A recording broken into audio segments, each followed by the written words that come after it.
Hey everybody, welcome to Center Stage, the inaugural edition of the Wisconsin State Journal's podcast featuring moi, Scott Milfred, editorial page editor of the Wisconsin State Journal, and Phil Hands, the political cartoonist for the Wisconsin State Journal. We also happen to be half of the State Journal's editorial board. The better-looking half of the editorial board. Better looking, not as much hair as the other half, because of me. And what are we going to do here, Phil? We're going to talk about Wisconsin politics each week and try to get beyond the partisan talking points and try to be a little more pragmatic and thoughtful about where Madison and Wisconsin need to go. And maybe slightly interesting and witty. Hopefully. That's where you come in. You're the cartoonist, the funny man. I will try and be funny. So we're going to talk about today is the election. The governor says it warns of a blue tidal wave. A wake-up call, a blue wave. Pick your metaphor. But the big race, of course, was the Supreme Court race against Judge Dallet and Judge Skrenik. Am I saying that correctly? It's close enough. We never totally learned exactly how to say that. He said it was Skrenik-ish, Yeah. So. So what's your take on this, Phil? Well, people want to talk about this like it was the most partisan Supreme Court race of all time with the two most partisan, horrible candidates that we've ever had for Supreme Court. And we met both of them, and they were not partisan nut jobs. They were both reasonable, smart justices. Agreed. So I think sort of the talking point that this is the most political race, that's because people got involved from the outside. But I'm not sure it's because of these candidates. I think these candidates were both pretty darn good and qualified. We endorsed Dallet because she was, I think, she had 10 years experience on the bench, being a circuit court judge in Milwaukee, and was very experienced compared to 3 years for Skrenik and Sauk County.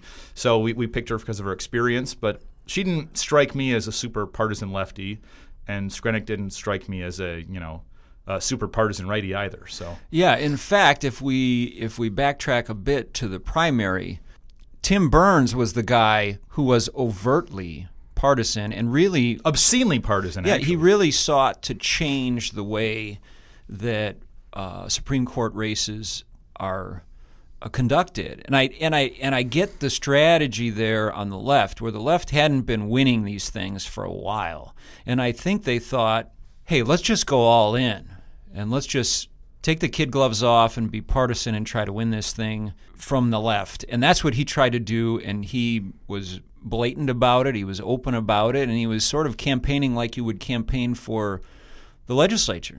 And thankfully, he failed miserably. I mean, he got destroyed in the primary, which I think is good for our democracy and good for our judiciary system. Yeah, it was reassuring. But on Twitter, you were seeing a lot of liberal people saying this was a huge victory for progressives, and on the right, the conservatives were bemoaning that the conservative had lost to some degree and kind of blaming it on a high turnout in Dane County and angry left-wingers. But you and I sat down along with the editorial board with both of these candidates for an hour each, and the two that survived the primary professed that they were not going to be partisan. They both were experienced judges, and they both could cite cases and instances where they might not quite be pegged. And for example, Dallet, she had several years ago endorsed the Chief Justice, Roggensack, who is conservative. Now, there was sort of a personal connection there because of Roggensack's daughter.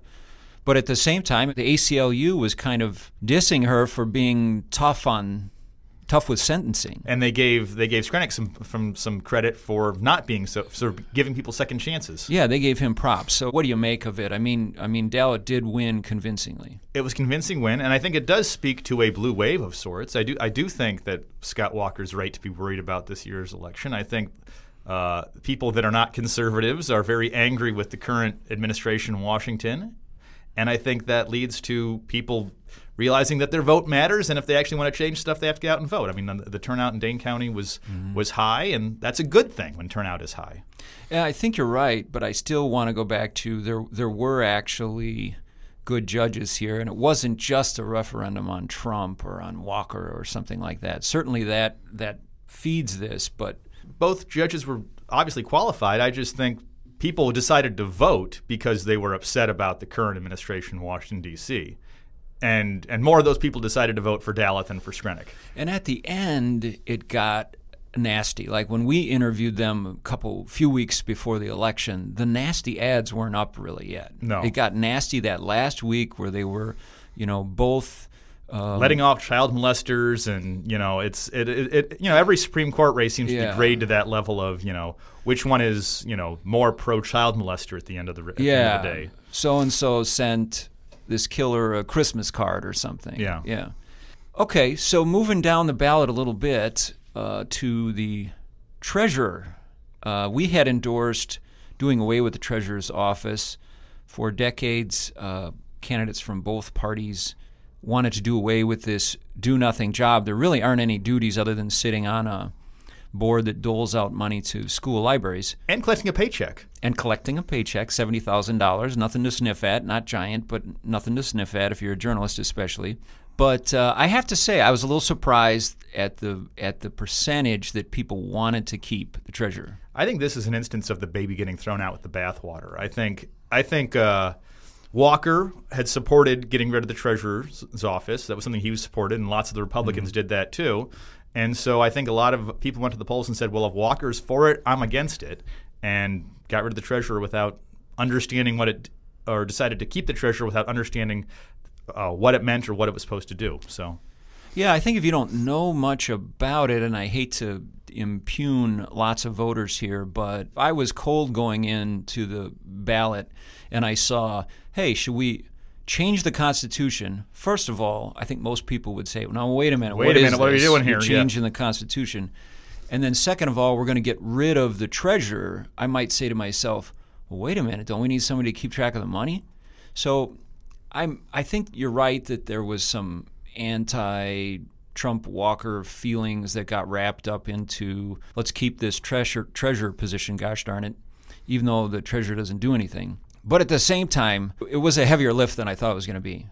It was, and I think it kind of got lost in the whole. I mean, there was a pretty heated Supreme Court race, and this issue sort of got forgotten by a lot of people to even discuss it. So I think a lot of people went to the polls not even knowing that this was on the ballot or this was an issue that they were going to face. Yeah, we've had a treasurer forever, but our position was essentially that, back in the 60s there was a push to professionalize the tracking of state money, and that's why we have a nonpartisan Fiscal Bureau, we have a nonpartisan Audit Bureau. Those are the agencies that people look to when they want real numbers. They don't look to the treasurer. But apparently we're going to have a treasurer now, so I guess we're going to have to find something for him or her to do. Maybe I should run for treasurer. I mean, I'm completely qualified to be treasurer of the state of Wisconsin. You are as qualified as recent occupants. There was a guy who had been, I think, the night cook at Denny's who did it for 4 years, and then basically a political operative or staffer from the Capitol got the job after that, ran for it. But what are we going to do? What is the treasurer going to do? We need him to sweep the floors or teach the Solidarity Singers harmony? I mean, we need something for him to do. He does need more duties, I guess. I mean, the thing that's kind of frustrating about an issue like this is this was years and years in the making to get. You have to pass the legislature, both houses of the legislature twice, to get a referendum like this on the ballot. Yeah. So this started years and years ago to get this going, and then nobody talked about it. Nobody was concerned about it. Nobody pushed for it except for kind of Walker, and Walker's brand isn't so hot right now in the state, and so it failed. Yeah, and even though lots of Democrats were for it too. Yeah. Nonetheless, let's keep moving on down the ballot to some Madison races, or at least Dane County races. One of the most important races, I thought, was the Madison School Board. Now, if you live outside of Madison, it might be a snoozer, but you and I both have kids in the Madison schools. We got to meet both the candidates. What was your takeaway from there? Well, I think Madison's lucky. We seem to always get really high-quality candidates for our school board, and both these candidates were professional and know what they're talking about and care about kids, and they're not just, lunatics who want to cut spending down to nothing because we spend too much money on schools. But, the person who won, Reyes, former police officer, and she was an advocate for the educational resource officers, the EROs, or cops in schools, which we have been supportive of. And so we endorsed her largely on that issue, and I think she'll provide a a unique minority perspective to the school board. We have a school district that has a lot of Latino students in it, and she's a Latina, so that'll work well. So I'm pretty happy with the result, and it's always good to talk about issues involving our schools because it's very important to the quality of life in our city. Yeah, and there of course had just been the big school shooting. We've been reporting, our reporters have been reporting, our news desk has been reporting. We don't report anything. On lots of issues that the police are being called for to the high schools for fights, and that's been in the news a lot. So I really think that public safety issue came through. I mean, for Madison, for a community that's, as progressive as Madison and liberal as Madison, to pick essentially a cop to be on the school board, I think says something big about people's concern for the safety of their kids in school. This isn't RoboCop, though. This is a Latina woman who is not exactly huge, but she's sort of a typical Madison police officer too. I think she cares about her community and very into community policing, which is what we want the officers in schools to be doing, right? Community policing and a lot of social work things that they have to do. And let's move on to county board. County board races, we interviewed 10 candidates for 5 open seats. Should have been more candidates because there were 32 unopened seats. Exactly. 32 seats were unopposed. Even some seats where the incumbent left, only one person ran for those seats. So you're scratching on our scab here of we think the county board is way too big. And way too uncompetitive. Yeah, but the Democrats like to keep it that way because it's sort of a farm system for candidates to run for the Assembly or Senate and then maybe onto the Congress and the Senate. Exactly. Because both Mark Pocan and Tammy Baldwin both started on the Dane County Board. I think that's the biggest resistance to reducing the size of the county board. Nonetheless, there were only 5 competitive races. What did you make of those? A lot of the races are usually who's the more liberal candidate. That's what it comes down to in several districts. We had a couple of, I think, real conservatives running for seats, and I don't think any of them won. I think this may be the last gasp of conservatives on the Dane County Board. Mike Willett was the incumbent in Verona and was a pretty solid conservative. He was leaving, and he had endorsed Jacob Lugenbull. If his name had been Jacob Leinenkugel, he might have won. But Lugenbull lost to Jason Knoll. Is it Knoll? Okay. Yeah, I believe so. And he was a school teacher.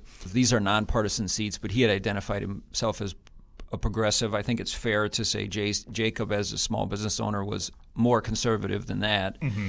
And you know what I kind of wonder about that race, since Lugenbull, his family had been there for a century and he was still living on the farm, is just how much Verona's changed with Epic. You've got a lot Absolutely. You've got a lot more younger people there. You've got a lot more progressive people moving in there. It used to be more of a conservative suburb decades ago. It's not anymore.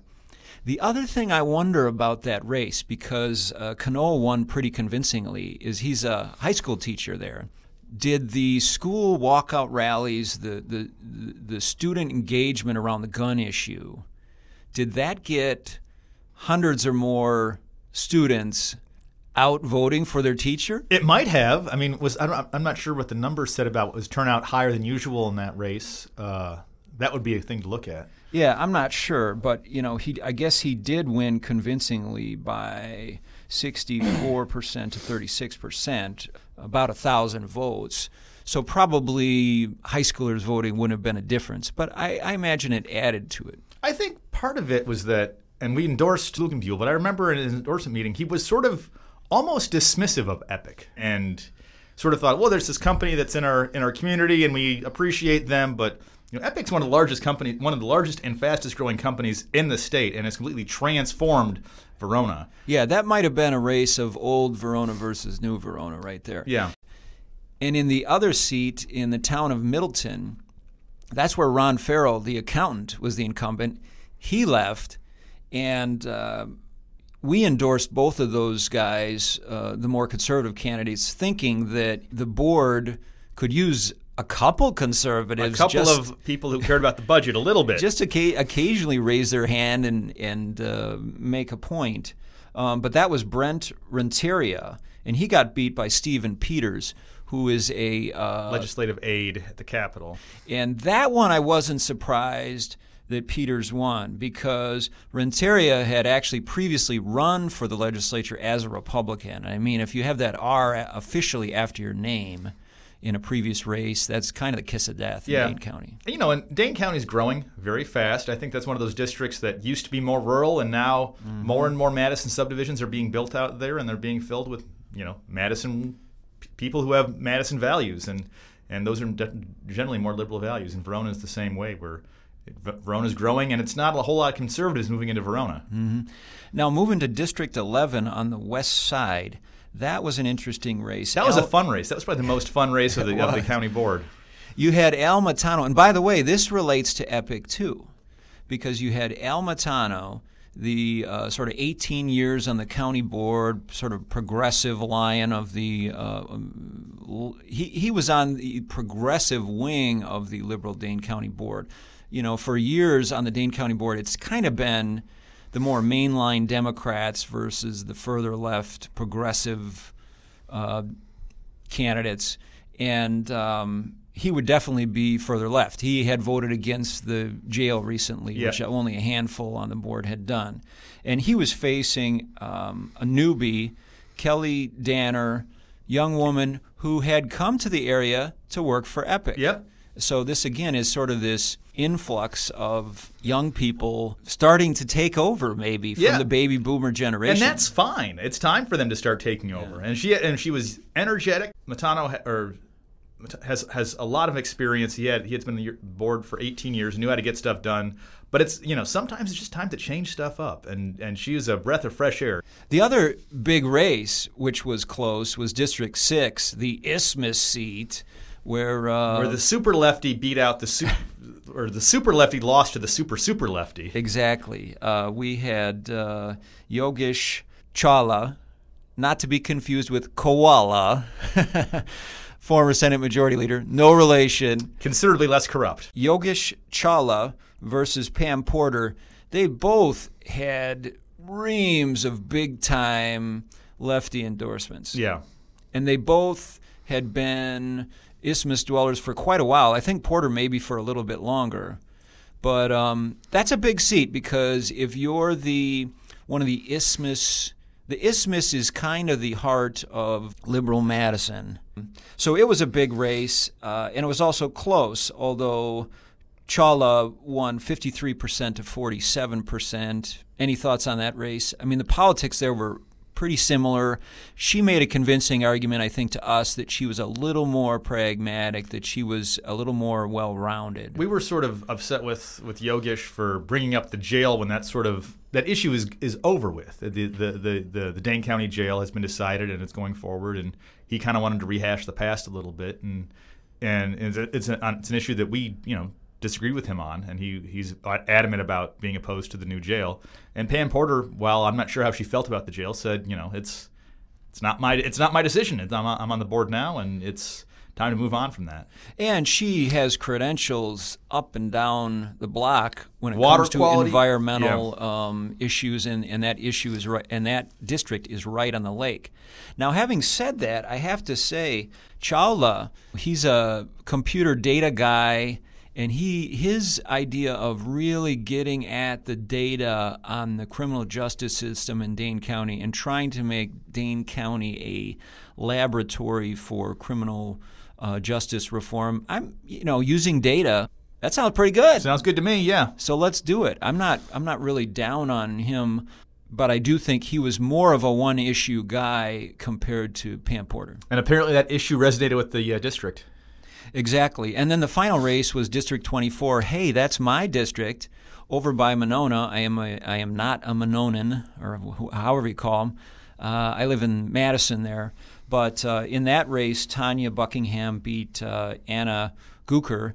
And Buckingham had a lot of the endorsements, maybe almost all of them. She was more the establishment liberal candidate. And you had Anna Guker, who's already an activist for disabled people, and I was really impressed with her, but I wasn't surprised that Tanya Buckingham won. Yeah, we endorsed Buckingham just because it seemed like she'd been in the district for forever, and she understood the divide of Madison and Monona that exists in that district. That strangely, serves both Madison and Monona in the Dane County Board. So yeah, she spoke very well about sort of the different values and issues of those two different communities that she'll have to represent. The final race, at least that we weighed into as an editorial board, was the race for Dane County Judge. It was a criminal court. In that race, Susan Crawford, who's an attorney in Madison, high-powered attorney, if that's not cliche, she defeated Marilyn Townsend, who is the Shorewood Hills municipal judge and also a longtime civil attorney. That was a really close race, too, but Crawford did win. We had endorsed Crawford, and why did we do that? Mostly because of her experience with criminal cases, and she had more experience in the Dane County Circuit Court system than Townsend had, serving as a prosecutor and an attorney in those courts. So she just seemed like she had a little more experience, especially with the criminal cases, which this judge will be overseeing. Yeah, she had been an assistant attorney general in charge of some criminal appeals. She seemed like she was a much better fit and more experience for the job. It's the second time Townsend's run for this for a circuit court seat, and we've endorsed her opponent both times, and her opponents have won both times.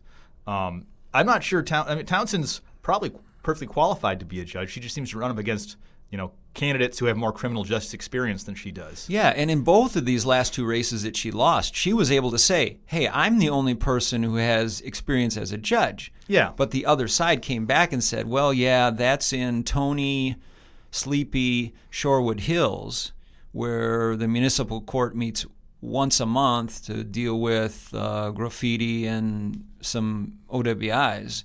And she really pushed back on that. But I thought that argument resonated, given the deeper experience that Crawford had.